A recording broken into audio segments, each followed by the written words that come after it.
Welcome back to the channel. Today, we're going to take a closer look at one of the most charming and unique cars ever to come out of Japan, the Suzuki Cappuccino. It might be tiny in size, but don't let that fool you. This little car has a lot to offer, and by the end of this video, you'll see why it has such a dedicated fan base among car enthusiasts all over the world. At first glance, the Suzuki Cappuccino grabs your attention with its compact and sleek design. It's less than 11 feet long, under 4 feet tall, and barely over 4 feet wide. In a world full of oversized vehicles, the Cappuccino is refreshingly small and light. The body is low-slung, with a long bonnet and a very short rear end, giving it classic roadster proportions. The headlights are round and clean, adding to its playful and retro aesthetic. The design feels balanced and fun without being over-styled. One of the coolest features is the removable roof, which can be configured in multiple ways. You can take off just the T-top panels, convert it into a targa, or remove everything for a full convertible experience. For such a small car, it gives you a surprising amount of open-air flexibility, and that adds a lot to its character. Once you get inside, the first thing you notice is how snug everything feels.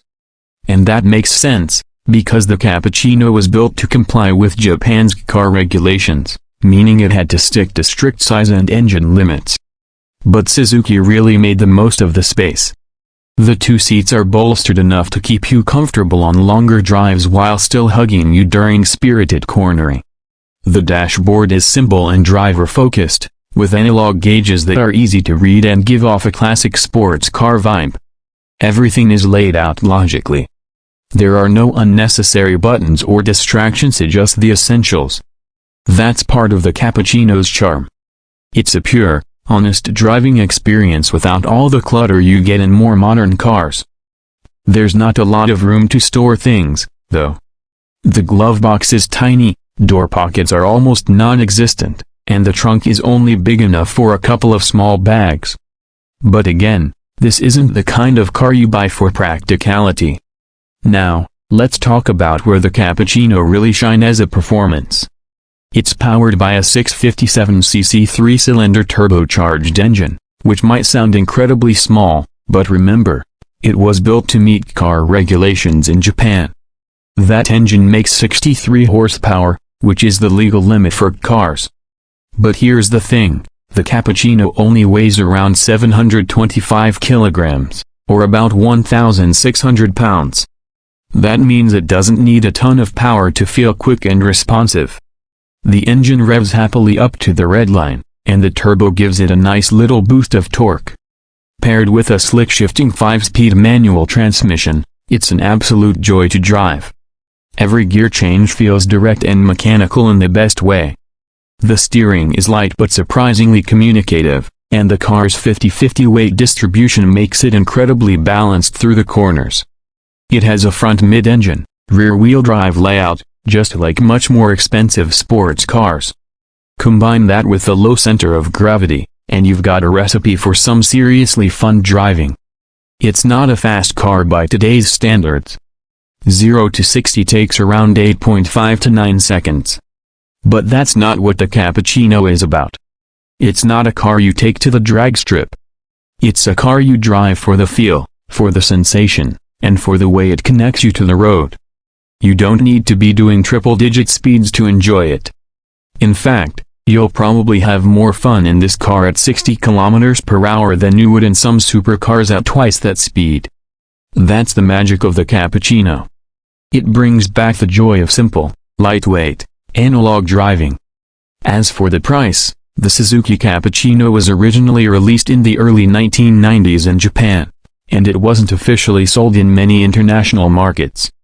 But thanks to import laws, especially the 25-year rule in the United States, enthusiasts have been able to bring them over from Japan.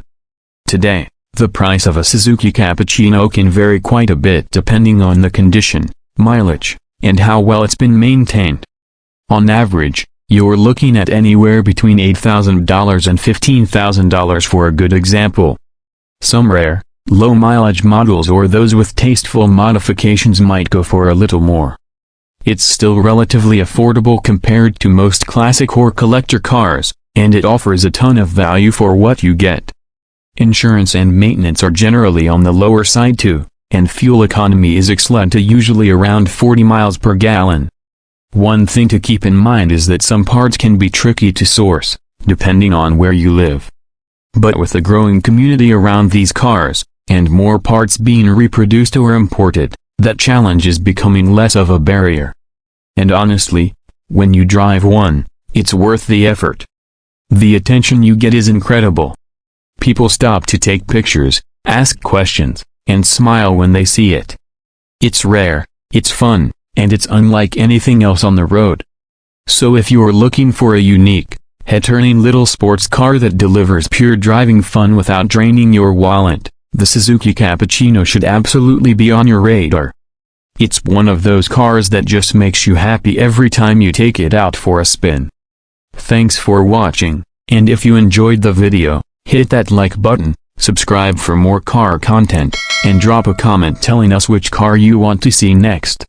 See you in the next one.